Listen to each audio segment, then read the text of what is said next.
Hello folks, I'm going to mix this one up a little bit for you. Main focus of this video is going to be on Goodwood Festival of Speed. Got a couple of stories first that aren't from that, but the rest of them will be. Now at the end of the news, I'm going to cut to a little bit I filmed at Goodwood. I had planned to film a full video on the day, but because I ended up going up the hill a couple of times as a passenger, which was amazing, like thanks massively to MG and for JQ for sorting that out for me. Massively appreciated, but because of that, it actually took up quite a lot of the day because it takes a lot longer to go up there for 2 minutes than you'd think. It's probably each time probably took me away from the rest of the show for an hour and a half, 2 hours, something like that. So I didn't get to see loads of it, despite being there for 8 hours or something. I just didn't get to see much of it. Didn't do much filming at all. So I'm showing you around like the posh people's car park at the end of that. There's some really nice cars in there. We also recorded a special episode of the Charging Status EV podcast while we were there, and Tish joined us from Auto Social. So I'm going to link to that video at the end of this one, and I'm going to put a link in the video description.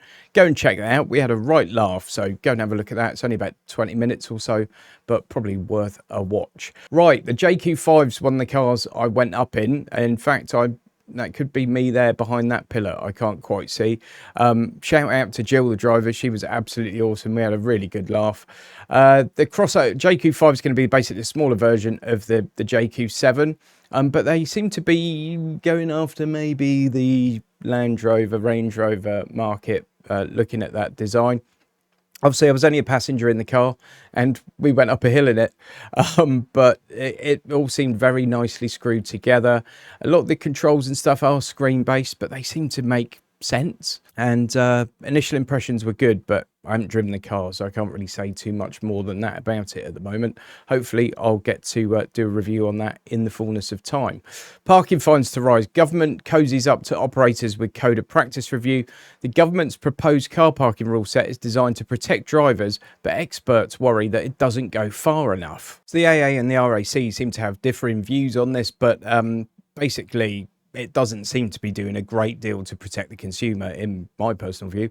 Maximum amount of fines would be lifted from £50 to £100 under the new proposals, and debt recovery fees would also be maintained. There also seems to be no protection for any kind of mitigating circumstances, so people that have accidentally input the wrong reg number, for example. But the minister involved in this says it's going to tackle misleading tactics and confusing processes, bringing vital oversight and transparency to raise standards across the board. It seems like a real half measure and a good way to waste a load of public money, personally. I'll do it properly or don't bother, folks. That was an Auto Express article. We've got Autocar here now, and I'm going between the two throughout this video. New look and 450 kilowatt charging for the updated 𝘼𝙁𝙁𝙄𝙇𝙄𝑗 G6. Now, currently in the UK, there aren't any 451 kilowatt chargers, but this car can handle it. And that would give you 10 to 80% in about 12 minutes, which is pretty impressive. This is a long-range car with 354 miles of range, somewhere in that neighbourhood. And obviously, if you can put 200 miles back into it in 12 minutes, that's not too shabby. The numbers on this all look pretty interesting, actually, this 𝘼𝙁𝙁𝙄𝙇𝙄𝑗 G6, so we shall watch that one with interest. Brand new logo for Range Rover as the brand gears up for the first EV. This is it. It's like an R over an R. Not particularly excited about that. Let's move on. Rimac Nevera R tops 268 miles an hour to become the world's fastest EV. Hardcore version of the Nevera outpaces the Bugatti Veyron Supersport and clocks 0 to 62 in 1.66 seconds. I think we're getting to the point now where you could actually cause yourself some sort of brain injury by going this fast. So the car might be going that fast, but surely your brain's hitting the back of your skull a bit too quickly at this point. I don't know. I'm not a doctor. It's going to surprise you, but I don't have a medical background, so I could be talking complete flannel. By the way, purchase price on that one, £2 million. Folks, just a very quick reminder to subscribe to the channel if you haven't already done so. Thanks. Another unbelievably expensive car. In fact, it's just a concept from Bentley's, the EXP15. Offers a glimpse of luxury for the brand's all-electric future. It's a bizarre looking thing, but concept cars often are. It's a concept, so I'm not going to go on about that too much. BYD to bring 1,000 kilowatts, that's 1 megawatt electric car charging to the UK this year. The 𝘇𝙄𝙉𝙆𝙎𝙄, so 𝙇𝙄𝙉𝙆𝙎 is another brand that BYD owns, and that's been on sale in other parts of the world, but it looks like that's coming to the UK. The 𝙇𝙄𝙉 Z9 GT will be the first car compatible with BYD's megawatt chargers, which will install across the UK, and it says some of them are going to be here, I think, the end of this year. To give you an idea, that could put 249 miles of range into a car in 5 minutes. Absolutely insane. I can only imagine the planning and everything that will go around having those installed. I mean, I know this is in a consumer car, passenger car, but surely they're thinking of these megawatt chargers really for the haulage industry and that kind of stuff, because they're going to need very, very fast charging at some stage. They're installing these across China at the moment, and they plan to have 15,000 of them in the first year. That 𝙇𝙄𝙉𝙆𝙎, by the way, beautiful, like very, very luxurious, lovely car. MG Cyber X SUV could be on the roads by 2025. The Cyber X is at this stage a concept car, but we were getting some sort of feeling that the production version of the car is not going to be massively different from this. My chum on the podcast, Alex, interviewed the designer of the car, actually, while we were there. Go and check out Alex's Goodwood Festival of Speed video, because I think he's dumping that interview into that one, so that's going to be worth a look. And the other big news from MG, really, was the IM range of cars. So IM has been, it's another SAIC-owned company, just like MG is. And if you go back to my Geneva Motor Show video from last year, you'll see some of these cars on the stand there at Geneva, because they've been on sale in other parts of the world. So this is going to be the MG IM5. I think it was the IM-L6 or something when it was on sale in China, or still is potentially. But that's coming here. That's going to be the Tesla Model 3 rival. And I think in its class, that's the best looking car at the moment. I think that looks way better than the Tesla Model 3. I think it looks way better than the BYD Seal. I think that's a fantastic looking car.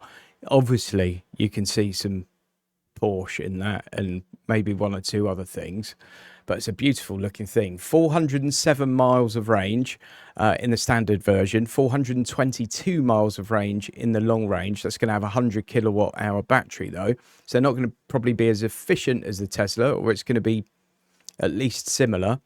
But you've got bigger batteries, 800 volt architecture, which means you can do 10 to 80% charging in 17 minutes, and that can recharge it up to 392 kilowatts. Again, we've only got 350 kilowatt chargers in this country at the moment, but the bigger ones are coming. 4.6 second 0 to 62 time in the single motor version, but the fastest version of the car is going to have 767 brake horsepower and 0 to 62 in 3.2 seconds. It's also going to have rear wheel steer, so you're going to have a turning circle of under 10 meters. That looks like it could be an incredibly interesting car, and they're talking about pricing it pretty much the same as the Tesla, so it's going to start off 500 quid less than the standard Tesla Model 3, and the top performance version is going to be £48,500. That's what it looks like at the moment anyway. There's also the IM6, and it sounds like the underpinnings of that are going to be very much the same or very similar, and it's just going to be there if you want a slightly bigger car. This was probably my car of the day and the one I really want to take home, although BMW showed off their new class concept, and that went up the hill a couple of times. My good mate Tom Shorrock went up the hill in that as a passenger. Lucky old Tom. And that was probably my car of the day, but this was a close second. Chevrolet Corvette E-Ray is coming to the UK. So it's going to have a 6.2 litre V8 petrol engine that's going to put out, I think, 475 horsepower. Then it's going to have the electric motors as well, so it's going to give you 646 horsepower. And I don't know, as much as I love some of the European supercars, I just think a Corvette's a gorgeous thing. I've always liked them from the 70s cars to present day. I don't think there's ever been a Corvette I haven't liked. And I think this is just a wonderful piece of design. These are going to be on sale in the UK as well. And they'll be slightly more readily available than they have been in the past when they've come over here. £153,000 is the start price, 159 for the range topper, 0-62 in 2.9 seconds. Serious piece of kit. MG Cyberster Black, just a very limited edition version of the Cyberster. The black paint was gorgeous, actually. It's got little flecks of glass in it, tiny little flecks of glass, and it gives it a different appearance to a normal metallic paint. It looked very cool, but those chrome wheels were very, very shiny, as were the mirror caps, and I thought it looked a bit Poundland. I think it would have looked much nicer with just standard wheels on it. I think the standard Cyberster is a fantastic looking car, and the wheels weren't a problem, nor were the mirror caps, and they've just made them super, super shiny, and I don't know, it sort of made it look a bit cheap in my opinion. New Hyundai Ioniq 6N revealed, and they had a drift version of the car going up the hill at Goodwood that was doing all sorts of crazy things. It was absolutely bananas. They're showing you here a studio walk around at that car. I've published one of these. It came out on Thursday. If you have got 5-10 minutes spare, please go and watch it. I don't get invited to this sort of stuff with the big boys very often, and it's a bit of a shame that it hasn't been viewed. I know it's not everyone's cup of tea, but if you can go and watch it, I would appreciate it. I'll put a link to that in the video description as well. Car looks amazing, very much sort of just a bigger brother to the Ioniq 5N. So lots of things we've seen in the 5N will also be present in this. They've done quite a lot to stiffen the chassis up, but they still want, I think, to have that kind of tourer feel, that sports tourer feel, although it's going to be an absolute monstrous machine when you want it to be, without doubt. This was a very cool little car, the Honda Super EV concept. So just a tiny little electric city car. I'll tell you what, I heard as many comments about this thing walking around as I did about any of the supercars on show. I think it's a cool looking car that hopefully will have a longer life than the Honda E did, because that was brilliant. It was just too expensive and a bit too limited. Honda also had their new 𝘼𝙁𝙁𝙄𝙇𝙄𝑗 EV there, which is a very bold design. Right, the new Renault 5 Turbo 3E. I watched this go up the hill and it's mental. Absolutely mental. 533 brake horsepower, £135,000. It's got a completely carbon fibre body, and the power to weight ratio is better than in a 911 GT3. It looked absolutely insane. And going back to Denza, they also had their B5, a 677 brake horsepower hybrid Defender rival, which looks like it might have had some design cues from Toyota, does it not? Or is that just me? Speaking of Toyota, by the way, they also had a couple of mystery cars all in camouflage, one of which I think is probably going to be their Lexus LFA replacement, and the other one, insane hypercar, which looks like it's going to spend its life on the track. I'm going to cut now to that footage that I recorded at Goodwood, just to walk around the car park, the performance car park. There's some really, really tasty stuff in there. I'm just showing you a few of the things that stood out for me.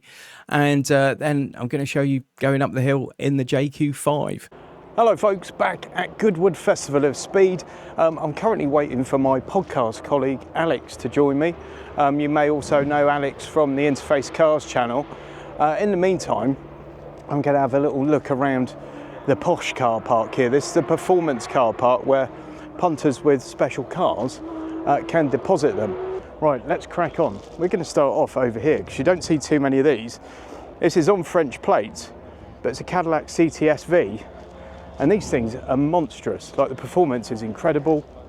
It's Cadillac's answer to the big European performance saloons like the M5, etc.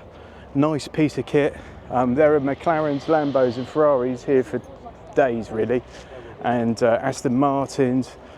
Very cool. Of 911 there. Loving a bit of that. And a bit further down here is a GT4 RS, and I always like to see one of those.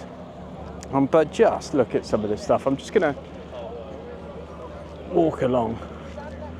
You can have a look at some of this stuff. There's some very special cars here.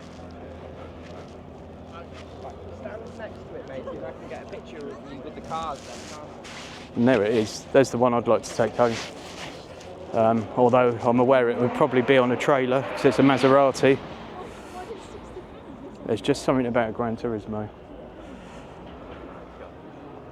And oh, the MC20. Another gorgeous looking Maserati.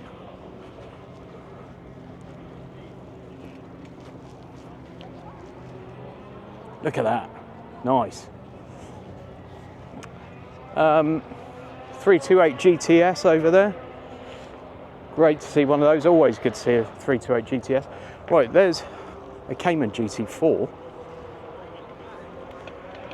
with a very expensive paint job. Gold wheels.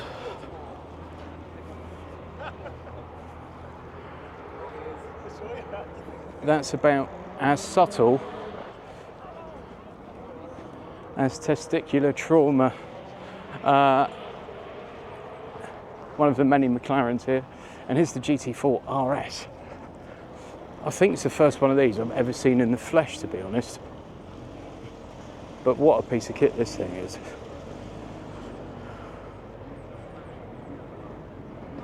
Let's have a good look around this.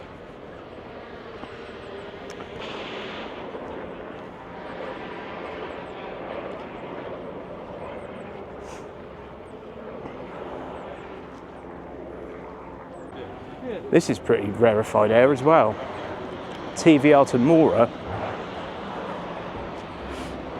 I mean, TVRs always looked amazing and performed amazingly, but they tend to get their wiring looms from Maplin or something.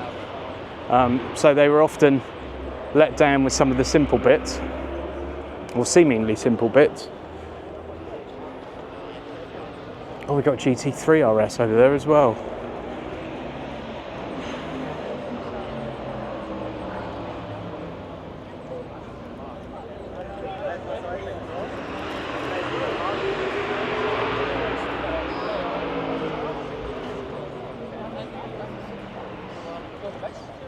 Jensen Interceptor, that's a lovely example, and of course a Corvette. I still love a Corvette. Oh, that's Chiro's Corvette by the looks of it. That petrol hedonism bloke. Lotus Esprit, ladies and gents.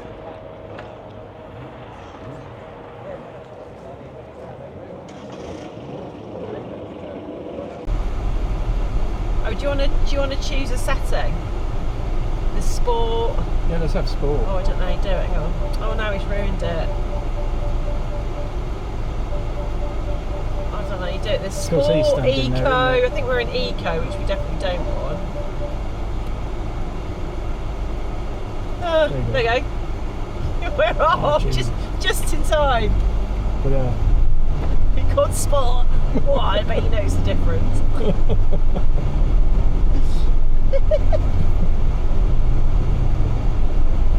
Those quick moves there to get it in sport mode, that was great.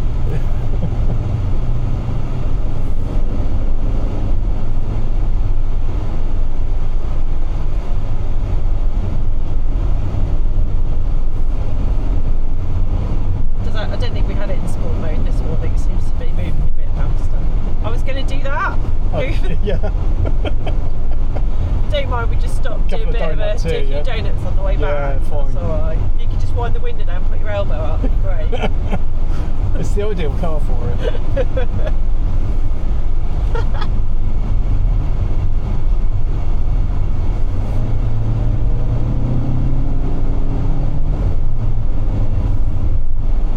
So your second time up the hill in one day? I know, after waiting my whole life. It's good.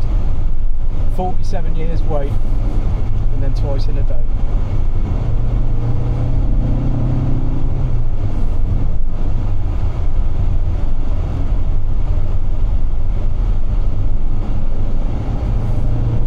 Those bails, you're like, hold it, don't turn it, don't turn it, don't turn it. They're a bit of a... The wall, I can handle the wall. Bails.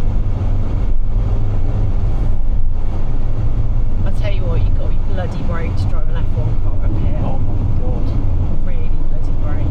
I mean, when they're actually going for the top speed, I think it's past bravery, isn't it? It's what, sorry? It's sort of past bravery. I think you get into the I don't really care what happens. So that the level. Flint Wall 1, 2, and then it gets really narrow. But you're so committed by that part, you cannot do anything but keep it in. Mental they are. Or like old Group C car or something like that. Blimey. Or when they bring the like NASCARs up or something. I know.